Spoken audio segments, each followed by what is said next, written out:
Hello and welcome to Starting Points, where one thing leads to another. In this video I want to focus on libraries, local public libraries and university libraries.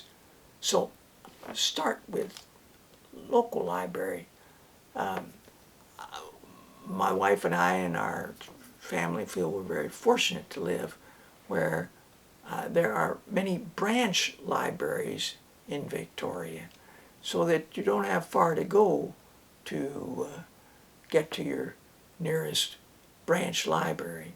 And they're all interconnected, so if a book you want is at a different branch library, it will be shipped to your library so that you never have to go any further than to your library.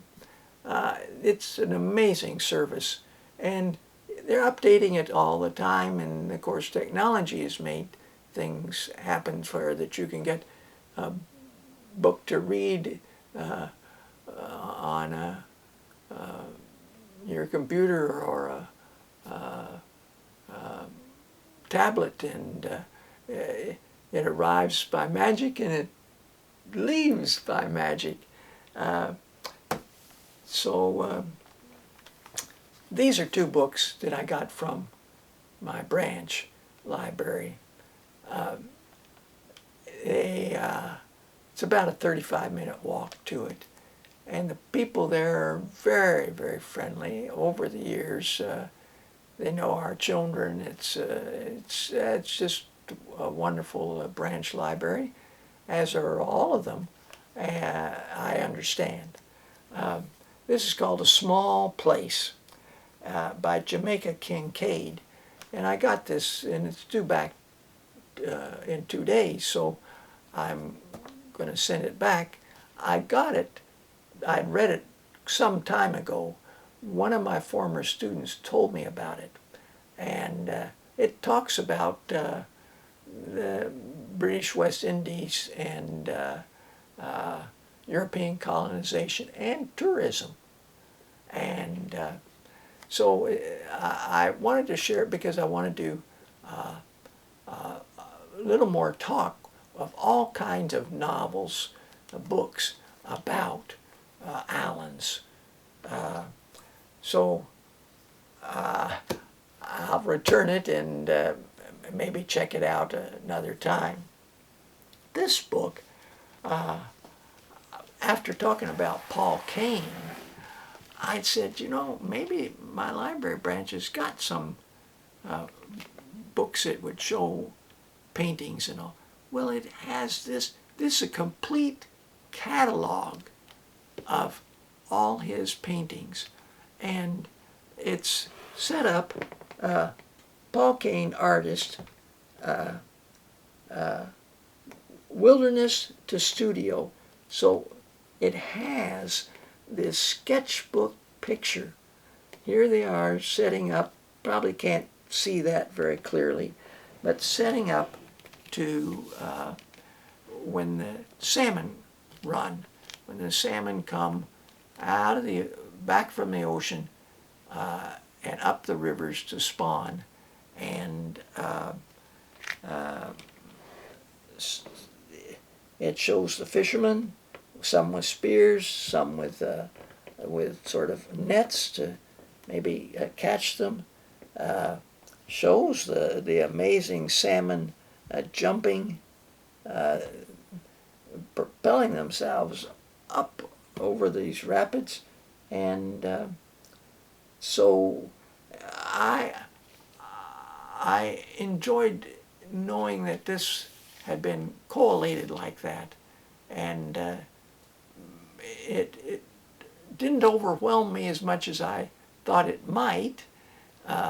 Only thing it might have overwhelmed me with is its weight, and but fortunately I had my backpack with me. Had I had to walk carrying this book, I'd have to every so often transfer it to the other hand, but with my backpack I hardly knew I had it in there. So a lot of work and effort went into presenting this book, and my recommendation is you don't have to go anywhere except to your computer to go to the National Film Board and see that film called Paul Kane Goes West. It's about 14 and a half minutes long, and it's just a beautiful presentation. Now, the university library is about 35-minute walk as well, there and back. And I went there yesterday, a beautiful day, and the students were away for their break now, and hardly anyone in there. But the people that are there to check your books out and things like that are always, again, so helpful, so personable.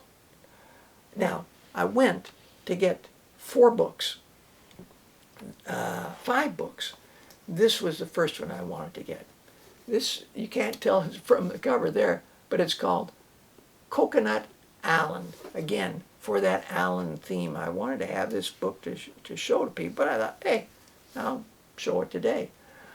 Coconut Island, or The Adventures of 2 Children in the South Seas, written and illustrated by Robert Gibbings.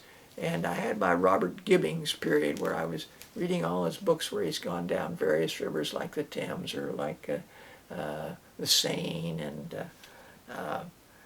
and this book, which is quite a fascinating novel fiction. So when I look at islands, it's not going to be so as nonfiction, but as books that have been written from picture books on up.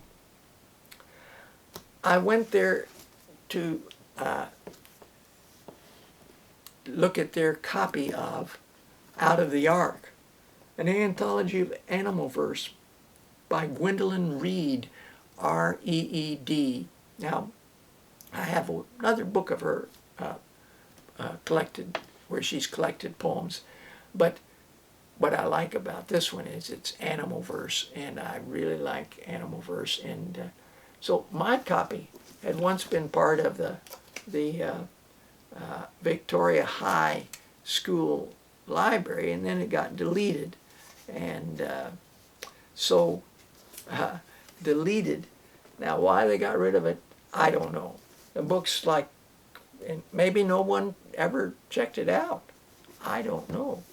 But I went to the back looking at various authors, and oh, John Clark. Look, they've got lots of poems by John Clark. There's 6 of them here. Autumn Birds, Bat, Hares at Play, Hen's Nest, March, the Hedgehog. Well, a couple of those I hadn't read before. March I hadn't read. Oh, it's beautiful. It's a great poem. And Hen's Nest. Hen's Nest is on page 71. Okay, so I turned to page 71, and lo and behold, I have page 70 and page 73, Little Mystery. Where's 72, 70, 71, 72? And I thought, oh, look, somebody has very carefully cut that out with an X-Acto knife or what. And I said, whoa. That's the only case that I've noticed. Now, I looked to find out who was on page 72, and I found The Cow in Apple Time by Robert Frost. Well, that's a great poem, and I don't mind missing that one. I've got it in other books. But I really wanted to read The Hen's Nest. So when I checked my books out, the young woman who was helping me was ever so gracious and helpful. And I said, I don't have any money with me, but rather than check the book out, I could just maybe make a photocopy of it, thinking maybe she could just do one there. She says, oh, well, we've got a card with that one would have to use for that, but for just the one page, no problem. And she walked me down to where the photocopiers were, and printed it out. So now I have the hen's nest, and I'm going to read it to you. Now, why am I going to read it to you? Well, I'll tell you afterwards. Hen's nest, John Clark. Among the orchard weeds, from every search, snugly and sure, the old hen's nest is made, who cackles every morning from her perch to tell the servant girl new eggs are laid, who lays her washing by, and far and near goes seeking all about from day to day, and stung with nettles tramples everywhere, but still the cackling pullet lays away. The boy on Sundays goes to stack, to pull, he hopes to find her there, but not is seen, and takes his hat and thinks to find it full. She's laid so long, so many might have been, but not is found, and all is given over, till the young brood come chirping to the door. Now, this poem, as clever as man is, as many inventions that we have come up with, this is a case where the hen, to protect her eggs for hatching her children, her brood, her future brood, outsmarts man and woman in this case. So I don't know, I just tickled my funny bone. Now, David Douglas was the other person I wanted to find out more about, because looking at explorers like Tom Thomson and others, I thought, now David Douglas was a real botanist who collected and discovered many new species. And this book has a great map that shows it. Ironically, he enters in at Hudson Bay, goes way north and into Hudson Bay to York Factory, and then down from there to Oxford House and Norway House and Fort Alexander and Fort Garry, which is where Winnipeg is, and then across Fort Edmonton. And and then he heads down, goes down to Fort Walla Walla. He gets out here to Fort George, Fort Vancouver, there on the where Portland is, and the Columbia River. He travels north, way north, because here's Vancouver Island, and he's way further north than that, Fort George, and then he travels down in California from above San Francisco to Santa Barbara, and he also travels to Hawaii, and all that's discussed in this amazingly well-researched book of his rather short life. He comes back from those travels with amazing plant specimens, and spends the time. His name gets attached to many of those specimens in the Latin nomenclature, and he has his name actually attached to a tree, and that tree is called the Douglas fir. It's a gigantic tree, and these are fir cones, smaller than some trees have huge cones, but this is the Douglas fir cone, And there, I don't know if you'll be able to catch, there are little seeds that are held between the scales of the cone, and it's the like three prongs, and the middle prong is longer. And there's a First Nations myth about mice hiding. That's their tail and their hind legs.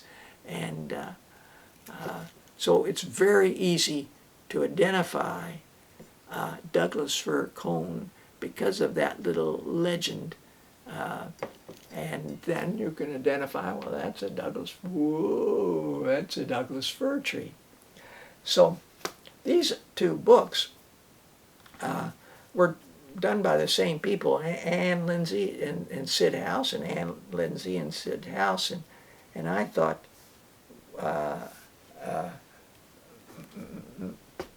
they might be different, but they're actually the same book. David Douglas and The Tree Collector are the same book. Now there was another person who wrote about it, and that's a person I mentioned last time to you, Jack Nesbitt, and he's followed the path in Canada and written about it using the journals, using a car, and been to these places. So I haven't read them, but I'm interested in reading them. And while I was doing that, lo and behold, one thing leads to another. I found this book about Joseph Hooker, and by Pat Griggs, Griggs. It's the kind of book I really so much. He ends up being in charge of the Kew Gardens in London, and graphically it's such a feast, photographically. And I wanted to read you something. As a small boy, Joseph Hooker was captivated by Captain James Cook's descriptions of the distant lands he visited during his global voyages. At the age of 22, his dreams of travel were fulfilled when he joined the ship HMS Erebus as it set off on its 4-year exploration of Antarctica. Ostensibly, his role was that of assistant surgeon, but he preferred the title of botanist to the expedition. He returned in 1843 with preserved plant specimens representing over 1,500 species. That's the sort of thing that David Thompson did as well. David Douglas did as well. He painstakingly studied over the next 20 years. Eventually, he completed 6 illustrated volumes covering the plants of Antarctica, New Zealand, and Tasmania. Now, we've been to New Zealand and Tasmania, and we're going to go back actually to New Zealand, Tasmania when we go back to Australia. Anon. Coming. And I just thought, one thing, Cook inspired him, and what an adventure he had. Well, that's life. It's an adventure, for sure. Surprises all the time. Like missing that page of the poem and finding it and someone helping me so graciously at that library. Well, thanks for joining me. Until next time, bye for now.